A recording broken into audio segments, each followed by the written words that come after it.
Hey, I'm your storyteller. I'd love to know where you're watching from. You can tell me in the comments section. When you are ready, lean back and let's dive into this week's horror stories.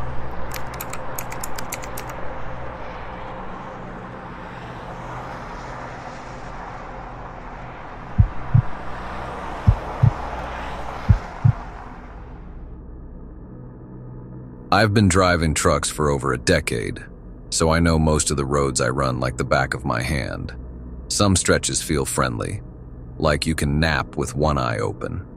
Others carry a weight. Mile marker 117 on Route 36 is one of those places for me. I don't know how many times I've passed it, but it never fails. Every time I hit that marker, something screws up. At first, it's small stuff. My CB goes to static, the GPS freezes, headlights blink like they're tired. Other times it's worse. Once my trailer lights went out for a solid 2 minutes and I had to white-knuckle it until they came back. Another time I hit something that felt like a deer, stopped to check, and there was nothing. No mark on the bumper, nothing on the road. People say it's coincidence, bad wiring, fatigue, weather. Maybe. But I don't believe in coincidence out there. I've heard things in the static, too. I've seen shapes at the edge of the tree line. Not clear, but definitely there. And always, it's right around that damn mile marker. Last fall, it got worse. It was the dead of night, long haul, and I was tired as hell. The cold had that bone-deep kind of chill, even with the heater blasting. I was watching the odometer when I saw the sign. 117 coming up. I told myself I'd be fine. I always was. Just get through it. Tighten a hand on the wheel and keep going. Right as I passed the marker, the radio cut out. Mid-song, everything turned to a low hiss that filled the cab.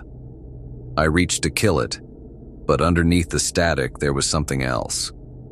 I couldn't make out words at first. It was warped, like it was underwater or being played on a busted speaker. Then little bits came through and vanished. I turned the radio down until it clicked off, and the silence felt worse. I checked the mirrors, nothing but black and my trailer lights fading into it. Suddenly the engine hiccuped. The whole rig shivered, lights dimmed, power dipping. I mouthed a few choice words, feathered the gas. Didn't help. Seconds later, everything died. I coasted to the shoulder right beside the white post that marks 117. The cab went pitch black. After a moment, the headlights came back. Weak, but enough to throw a cone of light out front. That's when I saw someone standing maybe 40 feet down the road. I thought it was a signpost at first, or some guy with a reflective vest. But it moved, a tiny shift, like a step.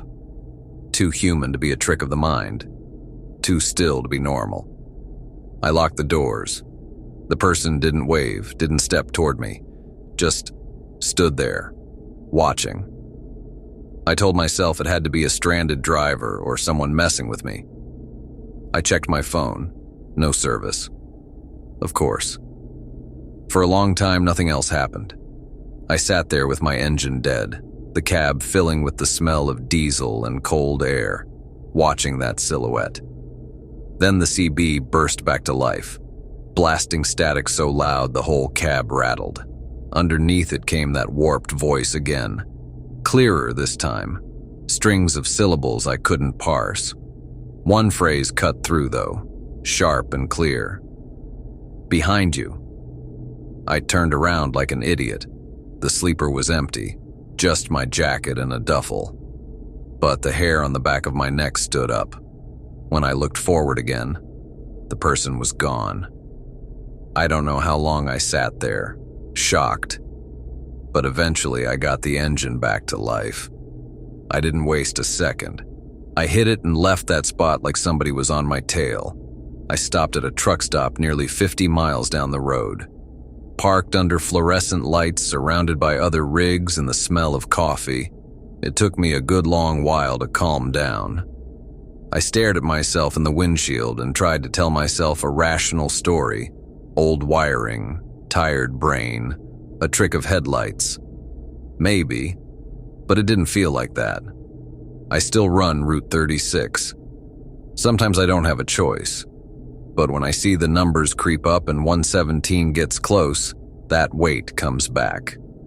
I shut the radio off now before I hit it. I don't stare at the trees. I don't slow down. I keep telling myself that this will be the last time I drive on this stretch of road, but somehow I always end up coming back.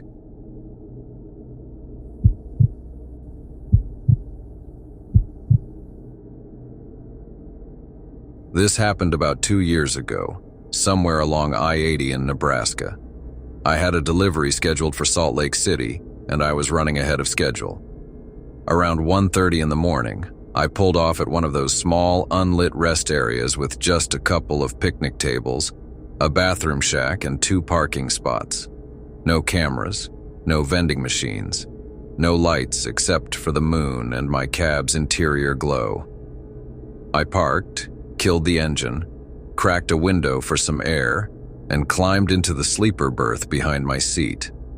It was quiet, just the sound of wind pushing through the grass and the occasional hum of a distant semi passing on the highway. I'd been out cold maybe 30 minutes when I woke up to a soft tapping sound. At first I thought I imagined it, but then it came again from the passenger side window.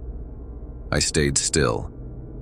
I've had people knock on my window before, usually other truckers needing something or occasionally someone asking for help.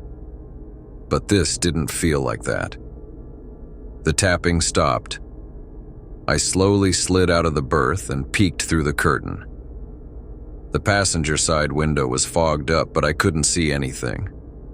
I flipped on the small cabin light and reached for my flashlight, then turned it off again, thinking better of it.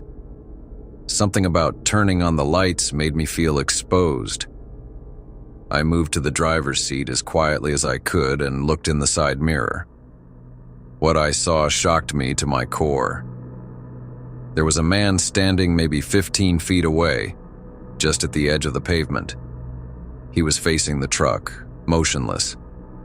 I couldn't see his face clearly, but he looked tall, maybe in his 40s, wearing what looked like a dark hoodie or jacket. No flashlight, no phone, just standing there in a creepy way. I don't scare easily, but something about the way he was just there, not approaching, not moving, just watching, made my skin crawl. I didn't feel like finding a new spot to sleep, as they were few and far between out here. I turned the ignition and flipped on the headlights, thinking that would scare him off. When the lights came on, he was gone. I stepped out with my flashlight and scanned the area, but all I saw was empty grass and the wind. I checked around the whole truck, even looked under it. No sign of anyone. I barely got any sleep the rest of the night. The next night, I made it across Wyoming.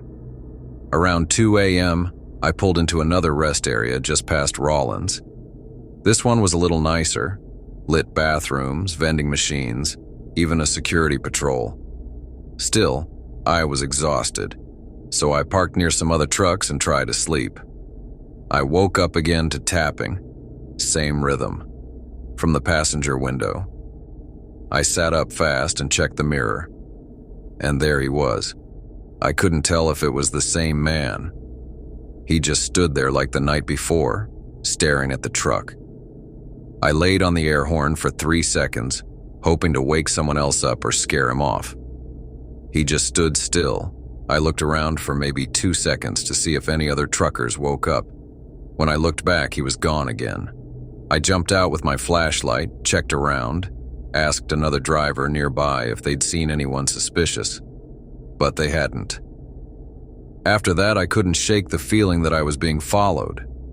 I started avoiding rest stops and sleeping only at truck stops with cameras and crowds. However, the weirdest part had yet to come. A few nights later, after I made my delivery and was on a return trip through Colorado, I stopped at a diner just outside Grand Junction. The waitress there, an older woman who'd clearly seen her share of long-haul weirdos, struck up a conversation. I mentioned I'd had some creepy experiences on the road recently. She asked me what happened, and I gave her a brief version. She got real quiet. Then she said, "That reminds me of something one of the guys told me a few months back. He said he saw a man standing outside his truck 2 nights in a row, same time each night, in 2 completely different states." I asked her if he ever found out who it was. She shrugged. He said the guy never tried to break in, just watched. Then one day it stopped. I asked what happened. She said, "The driver said he woke up one night feeling really lightheaded, and the man wasn't outside anymore. But his cab door was unlocked even though he'd locked it earlier. Nothing was missing either." That was the last time I drove an overnight haul alone. I still take contracts, but I make sure I'm done driving by sundown, because out there in the dark, in the middle of nowhere, there's no telling who or what is watching.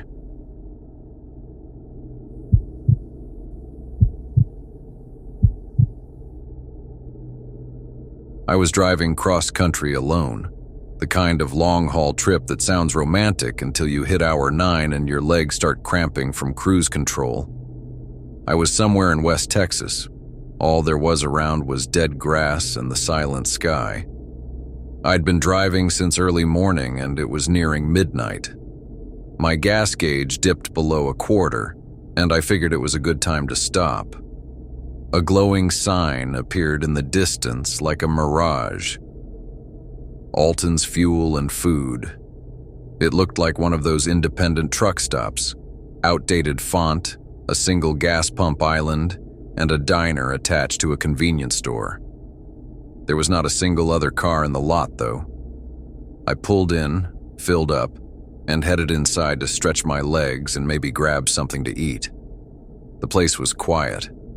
One worker behind the counter, an older guy with headphones on and a beat-up magazine in front of him. He barely glanced up.